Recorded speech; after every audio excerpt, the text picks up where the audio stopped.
There's a very good chance that we'll end up in a war with Iran because I think it's politically possibly a positive for Obama. I think he's going to start a war with Iran, and that'll be short-term popular. And he went from very popular to not popular at all. No more wars, no more disruptions. I am the candidate of peace. You're not going to have a war with me, and you're not going to have a third world war with me. That I can tell you. There must also be a complete commitment to dismantling the entire globalist neocon establishment that is perpetually dragging us into endless wars. We should have never gone into the Middle East. We should have never gone into the Middle East. Under my leadership, we will turn the page forever. We need to clean house of all of the warmongers and America last globalists and the deep state. I am the president who delivers peace. I was the first president in decades who didn't start a war, and I don't want to do anything bad to Iran. What would happen if we had a war? We won't. With me. No war with Iran. Our interest, I think, very much is in not going to war with Iran, right? It would be a huge distraction of resources. It would be massively expensive to our country. And as you all know, the pro-peace ticket ended up taking us to war with Iran again over the weekend. But this time, it feels so much more expansive and bloody than the 12-day war back in June. The U.S. and Israel took out Iran's supreme leader. They're also predictably committing lots of war crimes. They're bombing schools, one of which resulted in the murder of at least 175 people, most of which were little girls, by the way.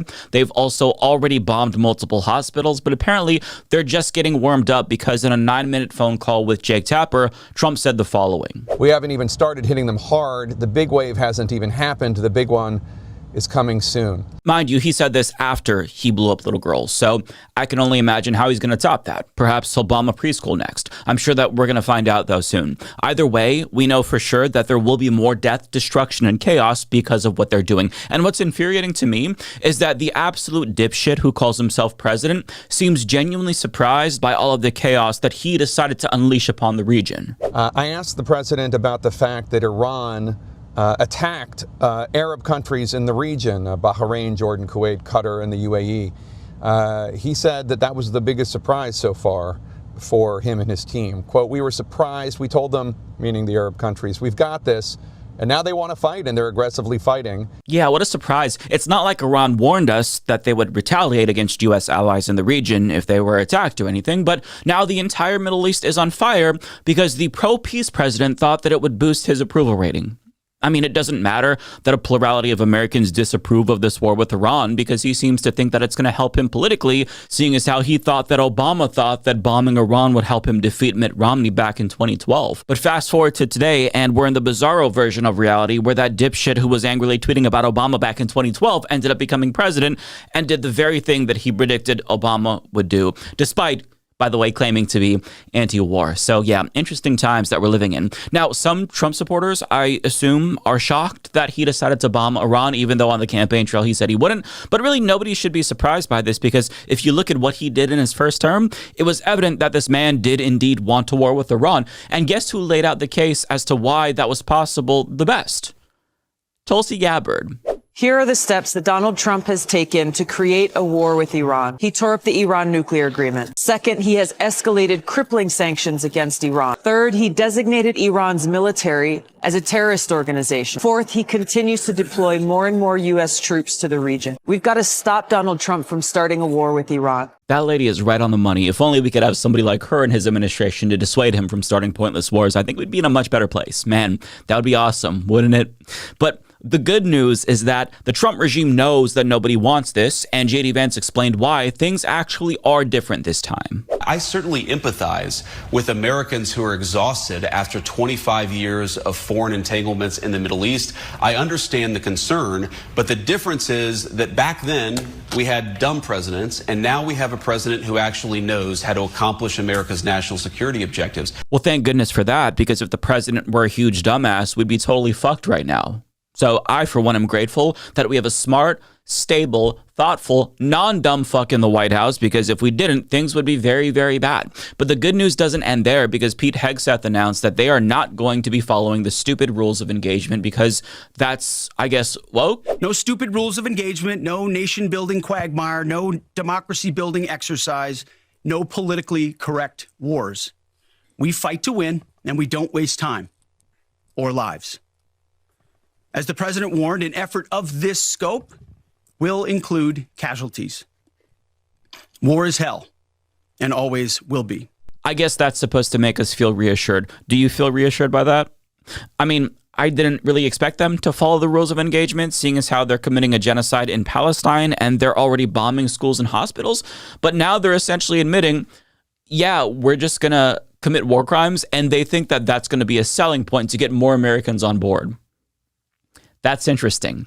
But I guess we should be thankful that some members of the regime are at least admitting that it's a war in the first place, because others are just denying that it's a war by saying Trump is ending a war. Like, I'm not making this up. So in other words, they're not just waging a war on Iran, they're waging a war on reality. Case in point, the House Foreign Affairs Committee described Trump's war with Iran as him ending a war because, you see, it's actually Iran that's been waging a war against America for the last 40 years, and Trump is simply stopping them from attacking us, thus ending another war. And as Hegseth put it, we didn't start this war, but under President Trump, we are finishing it. And according to Barry Weiss's Free Press, war is actually Iran's best chance at peace. So when you think of it that way, war is actually peace. And it was actually Iran that started this war by making us attack them. We had no control over the situation. But I'm going to let CNN's resident Trump ball coddler explain why this is the case, because I think he does a far better job than I ever could. This is not an attempt to start a war.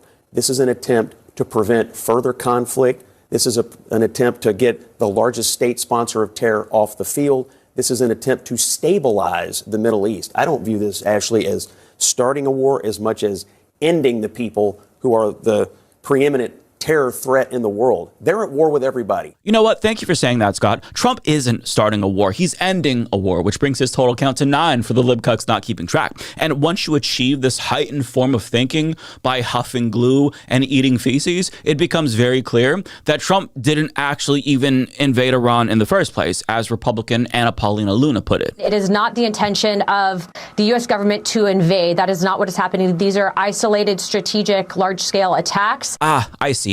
So it's isolated, strategic, large-scale attacks and not an invasion. Idiots. Why did you think this was a war when it's clearly isolated, strategic, large-scale attacks? I mean, try to keep up. If you think that Trump would invade Iran, you very clearly have Trump derangement syndrome, because it's not like Trump had a choice in this situation. Once again, Iran attacked us first. They killed thousands of Americans in America, and Anna Paulina Luna is going to explain where and when this happened, so pay close attention. Can you just tell me really quickly, where have they killed thousands of Americans in America? I didn't say they killed thousands of Americans in America. I said that they have been responsible for thousands of Americans being killed. And I think that that's easily something that you can verify. I don't know, state-sponsored terrorism for starters. Are you serious right now about that whole thing? I'm not going to list out exact specific locations. They've literally been responsible for sponsored terrorism. Are you talking about the Iraq war where the U.S. invaded Iraq? You can start out by the 3 that they just killed. She totally owned him, guys. And I just find it so crazy that everybody is talking about Iran or whether or not the president may or may not have fucked kids with Jeffrey Epstein when the Dow is over 50,000. Like, why aren't we talking about that? Because that is the real story. But on a serious note, they really don't need to do all of this gaslighting, because the diehard Trump sycophants, they're not going to turn on him even if he betrays one of his biggest campaign promises. They're just going to adjust their position to support his isolated, strategic, large-scale attacks in Iran instead. I think that we play too big of a role in other countries' military shit. Like, we're too interventionary. We get too involved into other people's business. It's a waste of our money. The people there probably fucking hate us. Where's really the upside here, right? Just stay out of it. Yeah, exactly. Now, I'm not saying we should be totally isolationist, but I think that the level that we try to play nation building, especially in places like this, like Libya, for example, back in the day. What the fuck? Or Iraq. No, absolutely not. Yeah, it's too much, man. Way too much. I am so happy this has happened. I am just dramatically, tremendously happy this has happened. I know that, obviously I've talked about it for a long time, about how big of a problem Iran is and everything. I was a big supporter of us bombing them before, and now we're bombing them again, and this is just amazing. Now, it's not like Asmine Koff is representative of the average Trump voter, but you can see the logic there. Trump can't possibly betray his own base when they've rented out their brains to him. It's why they now think that war and pedophilia are tolerable, since those are the things that their king is engaging in. Excuse me, those are the things that he's definitely not engaging in. I misspoke. But as silly and over the top as their gaslighting campaign is, it is working to a degree. I say this because even the media outlets not owned by MAGA billionaires seem to buy into the premise that Iran, not us, started the war in the first place. You committing that Iran is not and will not build missiles that would have the capability to reach the United States? I can confirm, yes. Sir, if that's a red line for you, why is attacking U.S. military bases abroad justified? But because they are attacking us. They are U.S. military, installations, facilities, bases who are attacking us. We are under attack. Why don't you, recognize this fact? We are under the attack by U.S. forces in the region. So we have every right to defend ourselves. And how to defend ourselves? We attacked, the U.S. bases. This is obvious. This is a very simple fact. And I hope that, and I'm sure that people would understand that. We are not the one who attacked Americans. We are only defending ourselves. Bro, don't you get it? You're supposed to not defend yourself when we attack you. Otherwise, you're going to force us to retaliate in self-defense. And just in case my international viewers are having a hard time following along with this logic, think of it like a movie where the United States and Israel are the heroes and all the other countries are the villains, the bad guys. And everything that we do is inherently good since we're the heroes after all. And everything that other countries do is inherently bad because they're the villains. It's pretty simple. And you just kind of have to adjust your thinking and do some mental gymnastics to arrive at that heightened form of thinking. So when we bomb schools full of little girls, we're not doing it because we're the bad guys. We're doing it because we care. You see? And sure, I'm being like facetious here, but this is literally how so many fucking Americans think. But Trump is different than his predecessors in some ways. For example, even though he's the most prolific liar in the history of American politics, he's surprisingly honest in narrow ways. For example, when he kidnapped Maduro, he didn't even bother to do the whole song and dance about how they care about the Venezuelan people. He was just like, fuck it, I want their oil. I'll be honest, I just want that sweet, sweet oil. And this time, rather than droning on about, American troops that he's endangering, he's low-key just admitting he doesn't give a fuck about if they die either. The lives of courageous American heroes may be lost, and we may have casualties. That often happens in war. So some troops may die, but that's a sacrifice that he's willing to make. And if that sentiment sounds familiar to you, no, you're not going crazy. It's essentially what Lord Farquaad said. Some of you may die, but it's a sacrifice I am willing to make. And yes, he did wear those MAGA hats in the movie, in case you forgot. Don't believe me? Watch it again. But does that not sound exactly like Donald Trump? Like, he could not care less about the U.S. troops that he's putting in danger. Put aside the Iranians who are going to be massacred. He doesn't give a fuck about them. He doesn't view them as equal human beings. But, like, in theory, all presidents are supposed to look out for the troops, right? Support the troops. But just look at how callous he's being even towards the troops. You can tell he doesn't give a flying fuck. While the bombs were dropping, he was at Mar-a-Lago dancing and popping his pussy to Lee Greenwood, his neck pussy, that is. And when he was asked about the U.S. troops who were killed as a result of the war that he started, here's his comment.